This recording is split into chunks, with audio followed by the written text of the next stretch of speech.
Kalau lo ada di video ini, mungkin lo lagi butuh motivasi buat nyambut 2022 dengan lebih bersemangat dan gak gampang males. Karena kayak sebagian besar orang, tentu kita semua mau ya buat nyambut tahun baru nanti lebih bersemangat dan berharap juga bisa jadi tahun terbaik kita nantinya.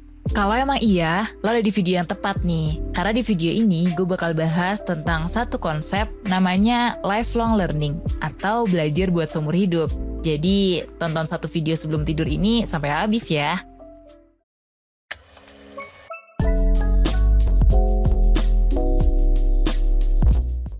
Kalau perlu didefinisiin, lifelong learning ini adalah proses belajar yang selalu berlanjut dan dilakukan karena keinginan serta motivasi dari diri sendiri.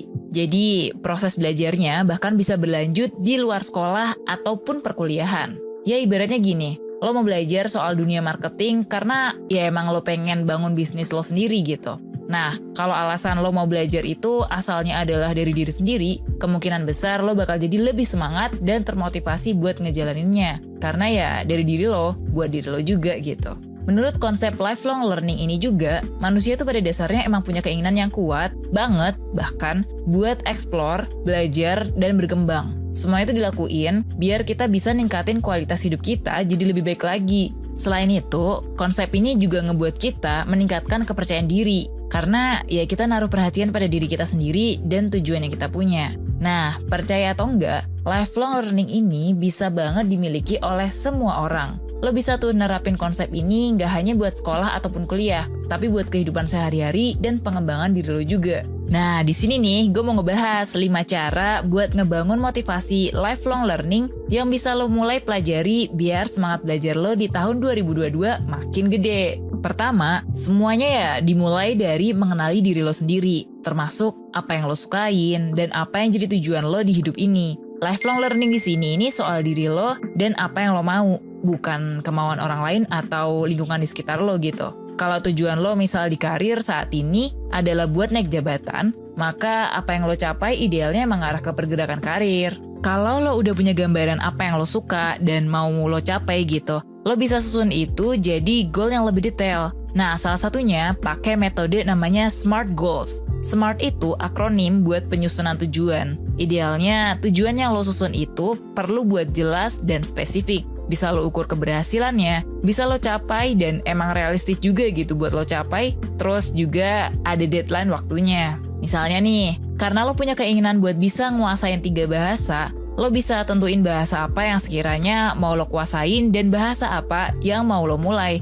Goal SMART ini yang lo susun bisa jadi kayak, gue mau bisa belajar bahasa Korea biar bisa ngerti obrolan di drama Korea. Dan gue bakal nguasainnya dalam waktu 1 tahun. Nah, spesifik banget kan, jelas gitu apa tujuannya, waktunya kapan gitu.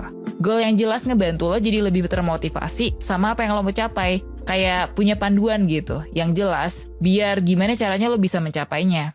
Ketiga, setelah lo punya gambaran lebih lengkap soal diri dan goal apa yang mau lo capai, hal berikutnya adalah buat itu jadi daftar soal hal-hal apa yang mau lo pelajari atau bisa dilakuin. Misalnya tadi, lo mau karir lo bergerak di pekerjaan lo. Dari staff di marketing, lo berharap buat jadi manajer di divisi marketing suatu hari nanti karena lo berpikir kalau produk di perusahaan itu bisa banget diberdayakan dengan marketing yang bagus. Nah dari sini lo bisa cari-cari tuh, bidang marketing apa sih yang bisa lo pelajarin lebih mendalam ilmunya.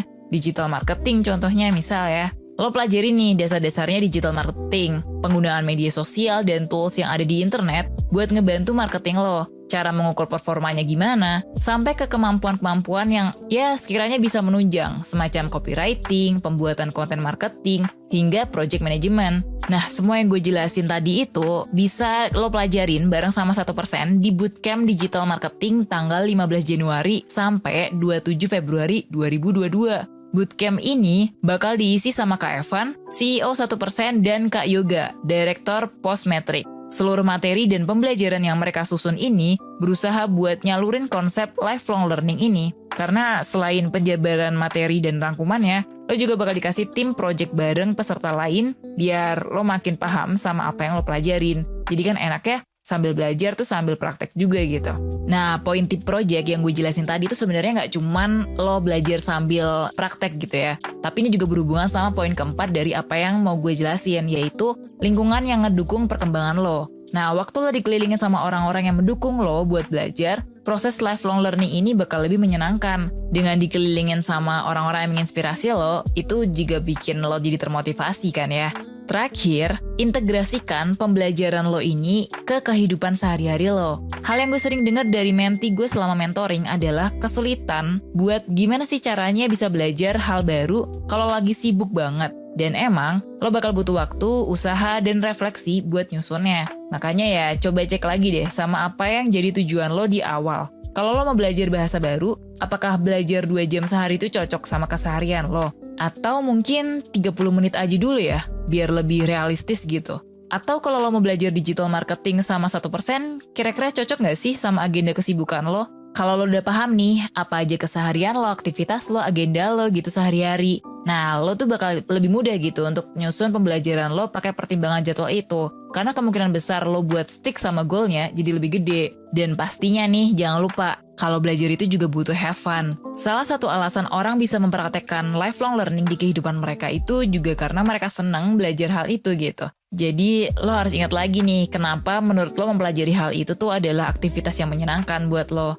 Nah, bootcamp digital marketing juga mempertimbangkan hal ini nih, dan nyusun silabus pembelajarannya tuh biar ada elemen fun di dalamnya. Kayak salah satunya weekly challenge, yang bakal ngebantu lo belajar dan langsung ngaplikasiin pembelajaran yang baru lo dapetin gitu.